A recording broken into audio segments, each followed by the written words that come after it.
I'm Lee Pfeiffer. I publish a film magazine called Cinema Retro, which is about films of the 60s and 70s. One of my earliest contributors was a man I knew very well before I knew him. Let me explain. Growing up in the 60s, as most boys of that era, I was intoxicated by the spy movie Rage. James Bond-inspired spy movies. The only difference is my friends and I have never grown out of it. That's what we talk about today. So we haven't matured in the least. But I did see our guest tonight on several episodes of The Man from U.N.C.L.E., which was my favorite show of all time, as well as a couple of episodes of Get Smart. I didn't really know who he was at the time, but many years later when I made his acquaintance, I said, "You're the guy, I can't believe it." And since then, he and I have been very good friends. I've known him for over a decade. He's a terrific guy, a true Renaissance man, and by that I mean he's conquered the mediums of stage, feature films, television, and he's also probably the most famous and successful voiceover artist of all time. Whether you know it or not, you probably grew up on a lot of his commercials. I don't care what age you are. He's been doing them since he was young, and there's hundreds, if not thousands of them. And he's also at a stage in life when many of us would just want to sit back and relax. He's busier than ever, decided to take up producing Broadway plays. The guy can do no wrong. As soon as he got into producing Broadway plays, a couple of years ago, he won a Tony as producer of The Gentleman's Guide to Love and Murder. So without any further ado, Mr. Joe Sirola.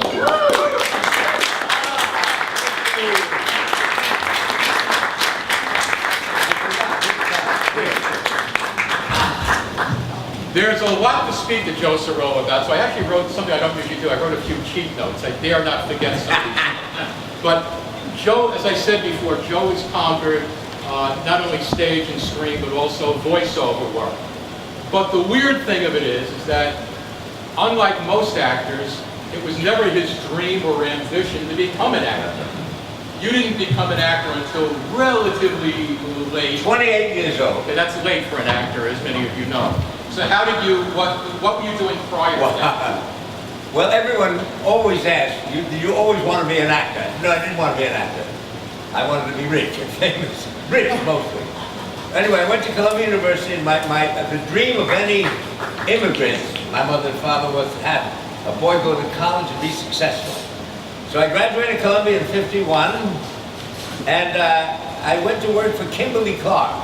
They make Kleenex, Kotex, television. And I was 21 years old. I went to Korea, came back, I was 23.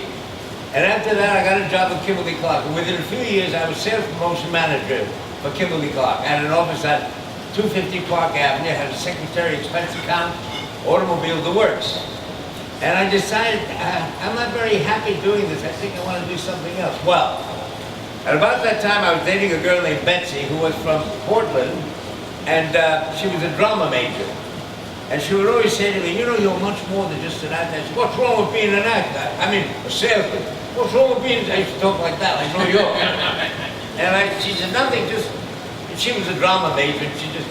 So, out of deference to her, I went to Hunter College. And they had a course at night. Hunter, Acting 1, goes into acting, directing, and furthering their knowledge of the theater. And there was a little Russian guy named Dr. Ilya Motylev, and I went, and he did "Wilt thou be gone, it is not yet near, that was the nightingale," with tears in his eyes. Hey, I'm not going to do that. So I said to him, "Listen, I want to know as soon as possible. I have no talent, forget about it. But if I have, I want to work privately, and money's no object." So after a couple of weeks, he said, "You're another John Barrymore, let's work." So we got another actor and myself, and we worked 3-4 hours a day for 3 or 4 days a week. And after a couple of months, he says, "Make your mistakes on the stage, you're marvelous." So, I thought, where am I now? So what I would do is every Monday morning, I would get my salesman, get them fired up, let them go out and work, and I made 8x10 photos, and on the back with a phony resume, and I went out to make rounds.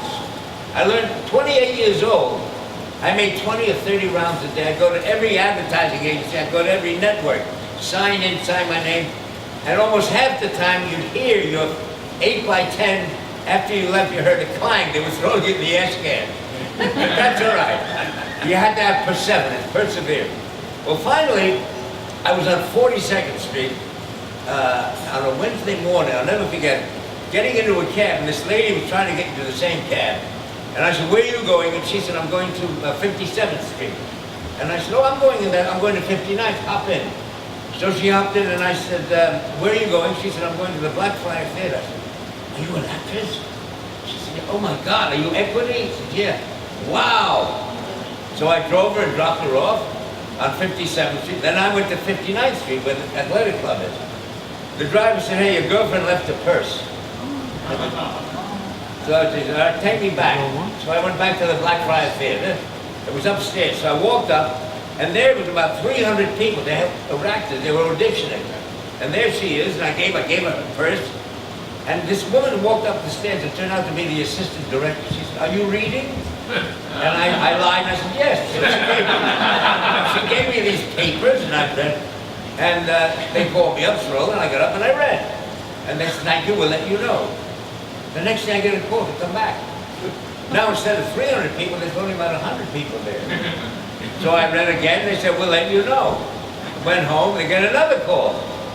Come back, and now there's only about 35 people. And I read, and they said, "We'll let you know." 2 days later, I got the job. Wow. I mean, my first reading for a show, and I got the job. Well, what was your first professional job? My first professional job was in the Blackfriars. Oh, you mean money? Oh, Money. wait a minute. It's only professional. Wait, I gotta tell you this. So I remember at the dressing room, I didn't know how to put on makeup. I didn't know anything. And I was the guy that, you ever hear Brooks Atkinson? Yeah. Brooks Atkinson, the name, the theater actor, he was the #1 tough critic in the world, gave me a rave review, my first review. I didn't even know how to get on the stage. What show was it? It was called La Madre at the Blackfriars Theater. And after that, thank God, everything was fine. Money was coming in. Now, at what point you got into television before you got into feature films? Right, I was, let me see. No. Molly Brown. I was first. No. First, I read for, and I got the role in the Unsinkable Molly Brown. So I was On Broadway. On Broadway. I was co-starring in that with Tammy Grimes, and Richard Burton was doing Camelot. Tell the story. So I saw one of his performances, actor's fun performance on a Monday night, and I said, "This man is magnificent." I wrote him a long letter about how I thought he was better than Olivier, and I some stories about Shakespeare and about, you know, and I sent him flowers. Wait, do I have it with me? Claire went through a bunch of junk, and she said, "Look what I found." And here was the letter. "Dear," from Richard Burton, this is a copy. "Dear Mr. Sirola, you must forgive my lateness in not thanking you earlier for the pretty roses you sent to the dressing room last Wednesday. They have been much commented upon, and my status has improved visibly. I very much enjoyed our dinner. Your knowledge of Shakespeare is staggering. Please feel free to do it again soon. Let's have dinner next Wednesday. Sincerely, Richard." Can you imagine? Now that was the beginning of a long. That was the beginning of every year, every night. Molly Brown came down at 10 o'clock, 10:15. Camelot came down at 11. So I would take all my makeup and run over to the St. James Theater and go backstage with Richard. That was his bar. We drank. And then we would go out. I didn't have a drink all day. He had 2 bottles by the time I got there. So we'd go out and we'd drink till 4 or 5 in the morning. Then he said, "Love, I'm doing a thing called Cleopatra in Rome with Elizabeth Taylor. You must come and keep me company." So I quit Molly Brown, which was $500 a week in those days. I quit the soap opera I was in, and the soap opera was doing $250 a day, 5 days a week. Quit both of them and went to Rome with Rich. Never regretted it for a minute. But he never put you in Cleopatra. No! Half the world was in Cleopatra. Yeah, exactly. I guess he and Liz were a little preoccupied. Yeah, a little bit. If you're a certain age, you remember something about Cleopatra, other than it was a good movie. But, and you also visited him and John Huston. Oh, Night of good, in Mexico. A lot. Then, while I was in Rome, that was 6 months, you know, they didn't start shooting until September. So he and I and Katie and Jessica, his 2 kids, would go down to Ostia to the beach, and with a gallon of wine and just drink wine. That was it. We met Rex Harrison, and it was fun. But then, Yes, a couple of years went by, and Richard Burton and Elizabeth Taylor, remember that thing? Well, some people under 30 don't know what I'm talking about anyway. They were a big scandalous thing, and they went to Puerto Vallarta to do Night of the Iguana. And I said, I think I'll surprise Richard. I've never been there, so I took a plane, went down to Puerto Vallarta, which was then nothing, and got to where they were shooting, the guys with machine guns, you know, this was the paparazzi, you know. I said, I want to see Richard Burton. Who are you? And I told them. So they walkie-talkie, they called me, oh yes. And they lifted me up the lift. There was an elevator with a rope. It was very primitive. And I got up and I looked out, and there sitting having lunch was John Huston, Deborah Kerr, Ava Gardner, Richard Burton, Sue Lyons. And Richard gets up and says, oh my God, what are you doing in here? He hugged me and said, this is Joe Sirola, he's my brother from Yugoslavia and a fine actor. They treated me like God. I told them that when I checked into my hotel, the only one in town, they said, do this with the shower curtain and do this with you. I said, what am I doing? Well, in case there are scorpions, just so here it is, and this, he said, they built me a house here, but I'm in Casa Kimberley with Elizabeth, you must stay here. So I stayed like a king there for a week with him. And he said, love, he said, Elizabeth is making you picnic lunch tomorrow. So the next day, Elizabeth Taylor and I had picnic lunch with her two sons, Christopher and Michael, and Liza Todd, who was from Mike Todd, who was very homely but very rich. And she was the most charming. The other two were beautiful but stiff. And the thing is, I had to edit everything with Elizabeth because, you know, I couldn't say, hey, Richard, how was Sybil? So she was very cordial. We had a very nice time. And there was Ava Gardner. Richard, they were drinking tequila with beer chasers, getting ready for makeup. And I said to Richard, she was standing up, and Richard said, Richard, you know, I saw Betty Davis on Broadway in this, and she was terrible. He said, you hear what he said? You're 100% better than Betty Davis. Oh my God, let's go water skiing. So I went water skiing with Ava Gardner. With water skiing, I don't know how the subject came up, but I said, I was 13 pounds when I was born, and she said, so was Frank, and he's been losing weight ever since. She was married to Frank Sinatra at the time. And like a fool, she said, will I see you tonight for dinner? And I said, I'd love to, but I'm really schmuck. That's the only great regret I ever had. Yes, I'm so tired. You're in the Guinness Book of World Records as the only man she didn't sleep with. No. But in any event, now you went on to do feature films after that, and one of them was you worked with Rock Hudson in Strange Bedfellows. Oh, yeah, Rock Hudson and Gina Lollobrigida. Yeah, what was Rock like? You liked him? Oh, sweetest man, lovely guy. I didn't know anything about movies. There was a scene where I'm here, and he's supposed to come into the line and say, are you looking for someone? I said, yeah, we're in a scene. And he said, Joe, listen, when you look up, that light, see that light? I'm blocking it. So step out a little so you make sure you have the light. What a nice man. I mean, telling, you know, an amateur what to do.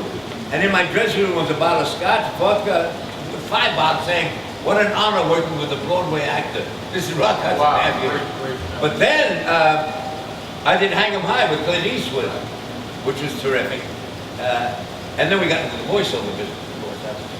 Now, when you were on Hang 'em High, which was made in 1968, that's another occasion where I knew Joe Sirola before I knew Joe Sirola, because when I was 11 years old, I don't want to date you, I loved Clint Eastwood, who just made it big a couple of years before in the Leone movies. And Hang 'em High was an important film for him. It was his first American Western outside of the Sergio Leone spaghetti Westerns.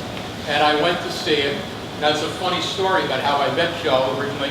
So this is 1968, I'm 11, 12 years old, and you see the way this man dresses, that's the way he's always to the nines.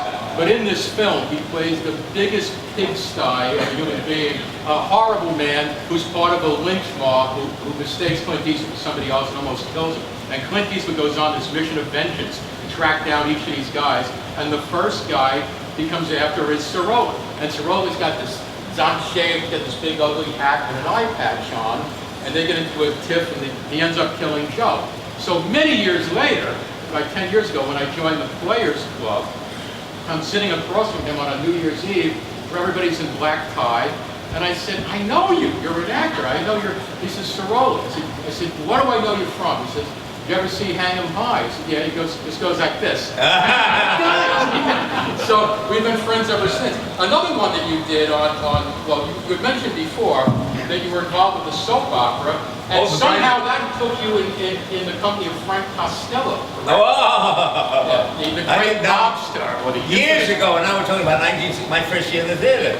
I was starring in a soap opera called The Brighter Day. Now, the story was Reverend Dennis in New Hope, Pennsylvania, New Hope, no state, and his daughter Babby, who was Nancy Malone. Now, the story is he's the minister and she's a headstrong girl. Now, they bring me in to run the Rustic Inn. It's a restaurant with gambling on the wrong side of the track. And then they figured she'd fall in love with me, Babby, and then they'd kill me off, but I couldn't marry her.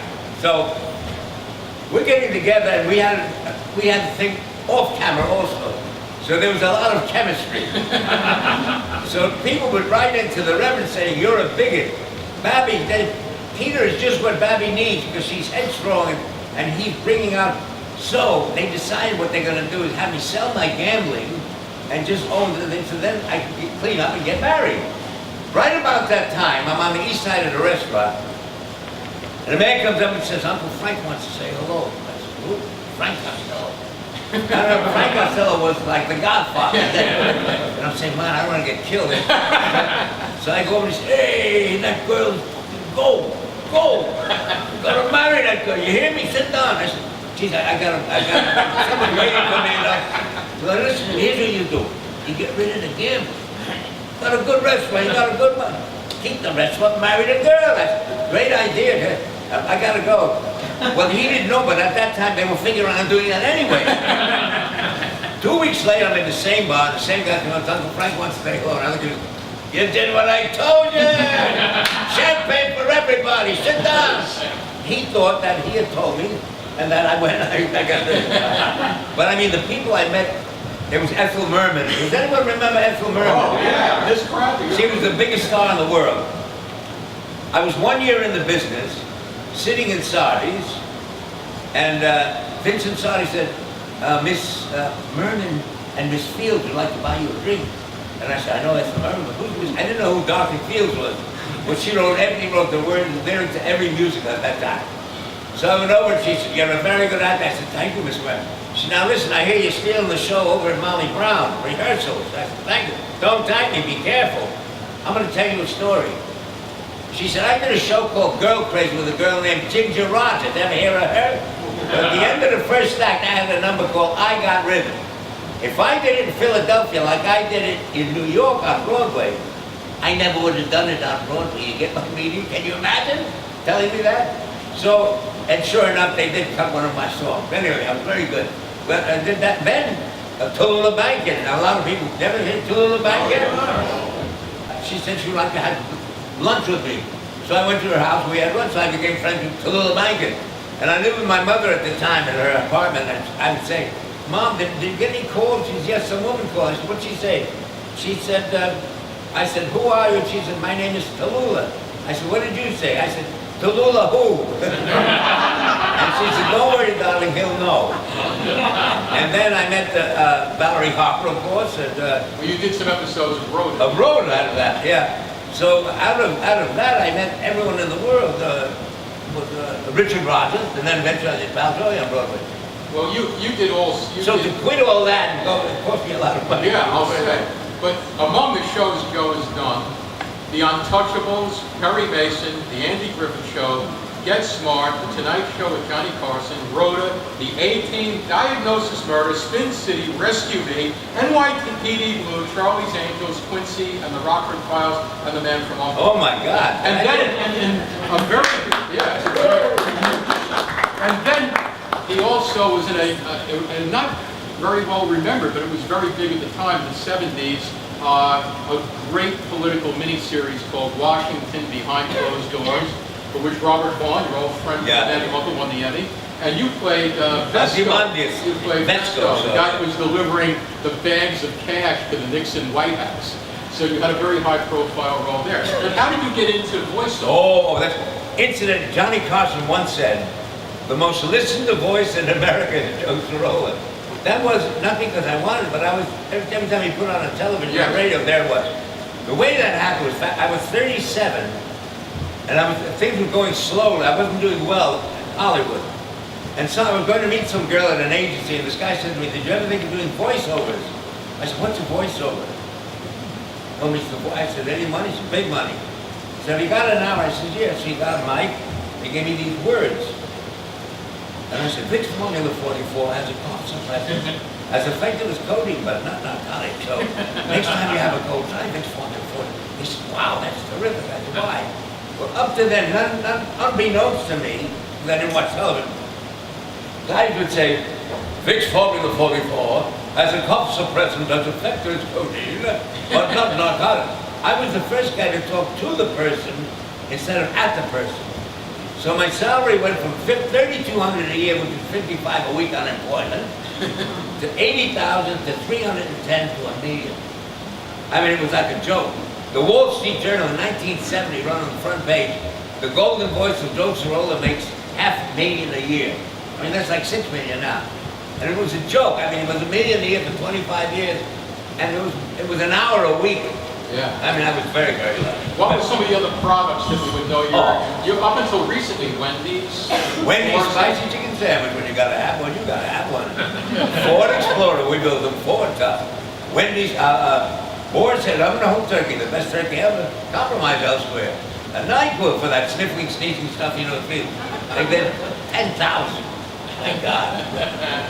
Now, recently you had, as I mentioned before, you decided to go into producing plays. And one of the plays that you're producing now that's a hit is Cagney Musical. So, I don't know, has anybody here seen it? It's a marvelous Wonderful show.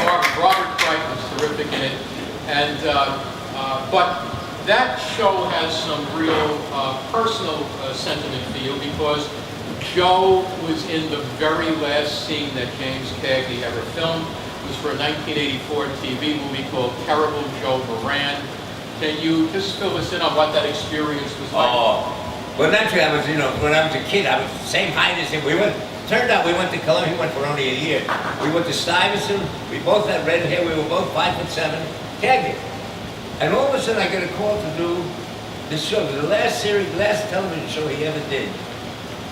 He was in a wheelchair, and I played, his daughter got in trouble, daughter's boyfriend with the mob. So he had to come up with $60,000. So the scene is just me and Jimmy Cagney sitting there for 2 days to do the scene. But he was wonderful. Here's a man that was my idol, and here he is telling me, "Oh, you're a good actor. Thanks for helping me. Thank you so much." And he'd have a teleprompter behind me. And so instead of looking at me, he'd say, "Look at the television. Not dead yet. Don't you guys ever retire?" The poor guy had to do the whole thing with a teleprompter. When they cut it, it turned out well. But he was so, every day he'd tell me what a good actor I was. "Thank you for helping me." It's an amazing honor. Oh, and as a matter of fact, the New York Times had a story a couple of days ago about what we talked about. But Jimmy Cagney, you think this tough guy, he says, I hear you got a garden on the roof. I said, "Yeah." "What kind of tomatoes do you grow?" I said, "Big boys. I do too. I started with beef steak, but I find that so here, two tough guys, and we're talking about growing tomatoes." Well, Joe it's funny because a few years ago I was researching a book I was writing, and I went to Lincoln Center, and I was looking, I don't know what I was writing or what the book was, but on the back of one of the files, I could have these files with these old news clippings and things, and on the back, this was from like 1970 something, it says, from Cindy Adams' column, I think it was, "Tonight is Joe Sirola's famous annual party at his penthouse apartment off of Central Park," which is still going on today. Not the party, but the tradition. It's a great New York experience. And Joe has been living there for how long? 40 years. 40 years. It's a great experience. It's part of New York's legacy. His annual blooming of the roses party. Now, I just want to wrap this up because we want to get to the entertainment. But among the plays you've started to produce recently, some pretty big hits. Can you tell us some of the shows you've been involved with? No, just to the Gentleman's Guide to Love and Murder, which is on the road now, doing very well, and the Cagney. And you also were involved with Love Letters.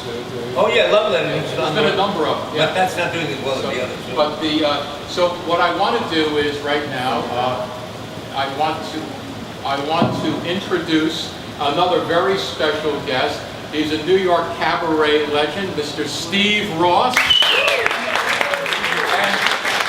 Joe and Steve are going to regale us with some special things that we all look forward to. So, Joe and Steve, good luck. Thank you. Let me introduce you to a guy who's won Cabaret Entertainer of the Year 3 years in a row. Steve Ross. Without him, I'm nothing. The greatest musical ever done is My Fair Lady. Of course, there's Eliza Doolittle and the Professor. But the man that steals the show every night is Alfie Doolittle. A ne'er-do-well who never worked a day in his life and was very proud of it. Now, this is where you get kicked out of a bar with his two friends because he didn't have the money. And he has a wonderful speech. Well, Eliza should be about in a few minutes. She ought to be good for half a crown for the father one loves her. Loves her, you never give her anything. Never gives her anything. I'll give her everything. I'll give her the greatest gift any human being can give to another. Life! I introduced you to this here planet I did, with all its wonders and marvels. I parked to walk through on a fine spring night. The whole ruddy city of London to stroll about and selling the blooming flowers.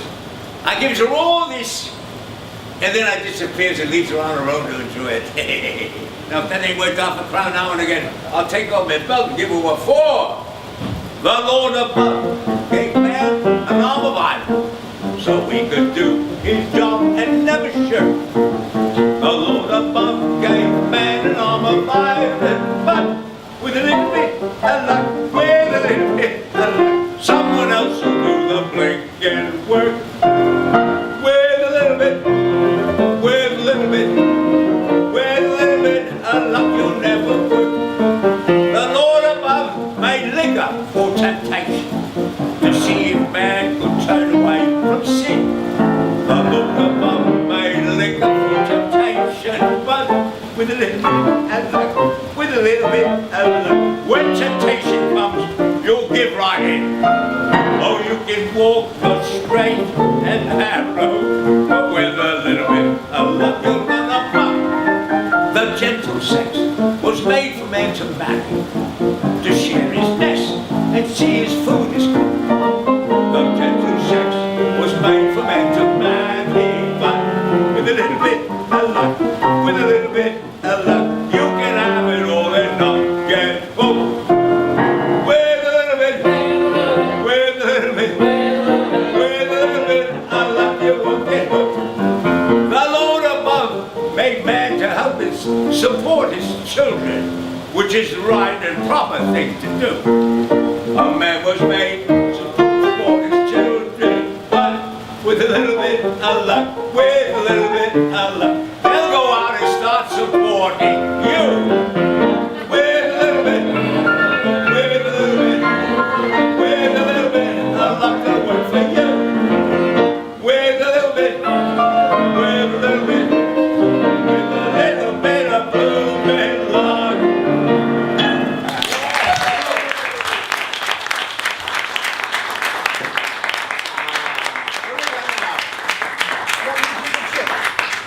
Poor guy's bamboozled into getting married. There are drinks and girls all over London, and I gotta track them down in just a few more hours. Go on, getting married in the morning. Ding dong, those bells are gonna chime. Pull out the stopper, let's have a warmer, but get me to the church on time. I gotta be there in the morning. Spruce up and looking at me proud.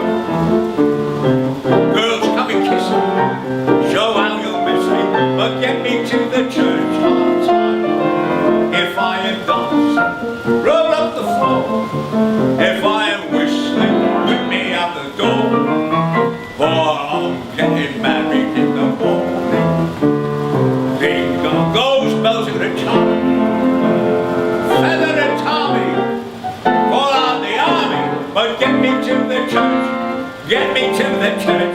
For God's sake, get me to the church on time.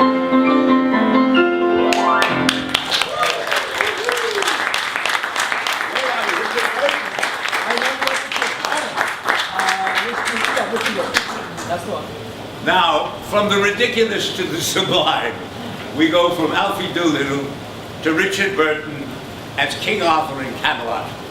Here he is introducing his future wife Guinevere to Camelot.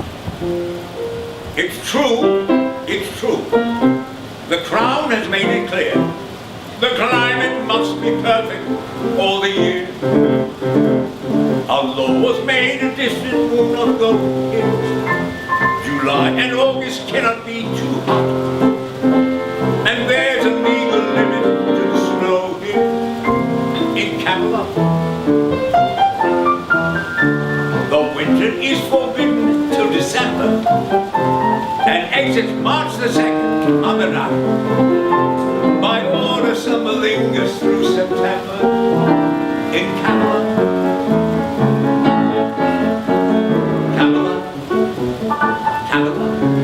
I know it sounds a bit bizarre, but in Camelot,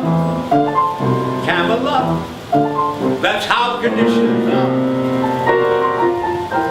The snow must never slush upon the hillside. By 9 p.m. the moonlight must appear. In short, there's simply not a more congenial spot for happy ever after than here in Camelot.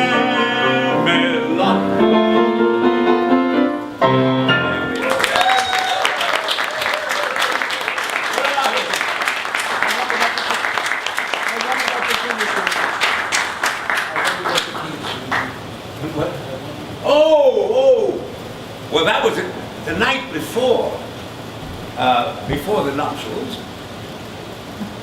I know what my people are thinking tonight, as home through the shadows they wander. Everyone thinking with secret delight, they stand in the castle and ponder. Whenever the wind blows a spray, you can almost hear everyone say, I wonder what the king is doing tonight. What merit is the king pursuing tonight? Candles in the court, they never burn this bright. I wonder what the king is up to tonight. How goes the final hour as he sees the bridal bower being regally and legally prepared? Well, I'll tell you what the king is feeling tonight. He's scared. He's scared. You mean that a king who fought a dragon, whacked him in two and fixed his wagon, mostly went in terror and distress? Yes. A warrior who's so calm in battle, even his armor doesn't rattle, faces a woman petrified with fright? Right. You mean that appalling clamoring, that sounding of blacksmith hammering, is merely the banging of his royal knees? Please, you wonder what the king is wishing tonight. He's wishing he were in Scotland, fishing tonight. What occupies his mind while waiting for the bride? He's searching high and low for some place to hide. And oh, the expectation, the sublime anticipation he must feel about the wedding night. But I'll tell you what the king is feeling tonight. He's numb, he shakes, he quails, he quakes, and that's what the king is doing tonight.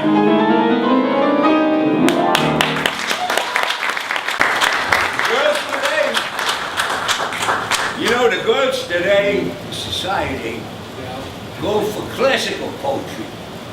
So to win their minds, you must memorize with ease Aeschylus and Euripides. You must know Homer, and believe me both, Sophocles, even Sappho, unless you know Shelley and Keats and Pope. The dainty beauties will call you a dope. But the poet of them all, that sets their heart a-ringing, is the poet people call the bard of Shakespeare, but ain't one. Brush up your Shakespeare, brush up the love, brush up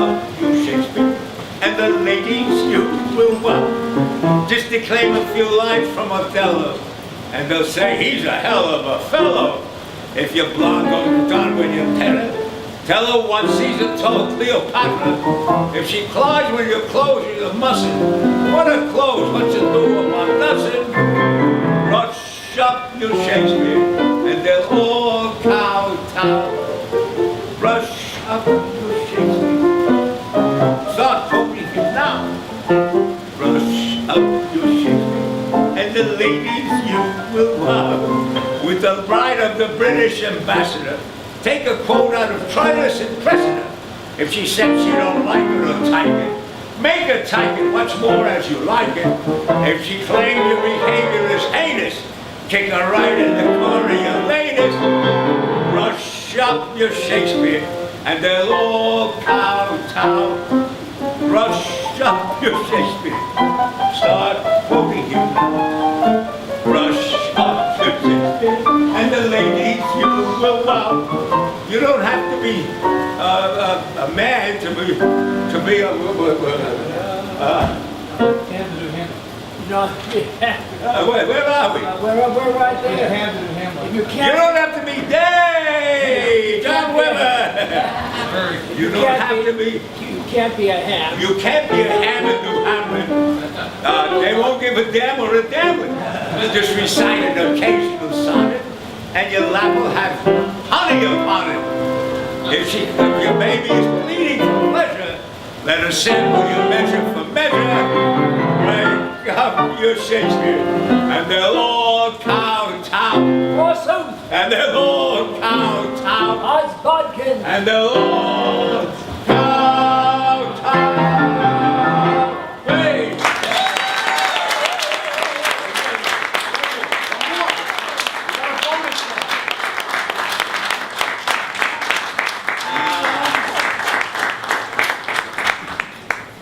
Where was the life? Where is it? Since I reached the charming age of puberty and began to figure feminine curves, like a show that's typically Schuberty, I have always known a multitude of girls. But now that a married man at last am I, how aware of my dear departed, where's the life that late I led? Where is it now? Totally dead. But where's the fun I used to find? Where's it gone? Gone the mine. A married life is all quite well, but raising an heir can never compare to raising a bit of hell. So I repeat what first I said. Where's the life that late I didn't hear me laugh? Where are you, Bobo? Still selling those pictures of the scriptures in the Duomo? And Carolina, where are you, Lena? Still peddling your pizzas in the streets of Taormina? Men in Firenze, where are you, Alice? Still there in your pretty, itty, bitty, pitty. And dear Lucretia, so young and gay. What scandalous doings in the ruins of Pompeii. Oh, where's the life that day? Where's it now? Totally dead. Where's the fun I used to find? Where's it gone? Gone with the wine. A married life is quite all right. Yes, during the day it's easy to play, but oh, what a bore at night. So I repeat what first I said. Where's the life that late I? Where is Rebecca? My Becky Vecchio. Could still she be cozy than amusing Pontevedra? And where is Lena? My darling Lena? Selling those pizzas in the streets of Taormina. And where is Alice? My sweet, I would love to chat so. Could still she be drinking in her stinking pink palazzo? And lovely Lisa, where are you, Lisa? You gave a new meaning to the leaning tower of Pisa. Oh, where is the life that I lived? Where is it now? Totally dead. Where is the fountain I used to find? Where is it now? Gone with the wine. I've often been told of voluptuous bliss, but what do you do at 1:45 with only a cheroot to kiss? So I repeat what first I said, but where is the life that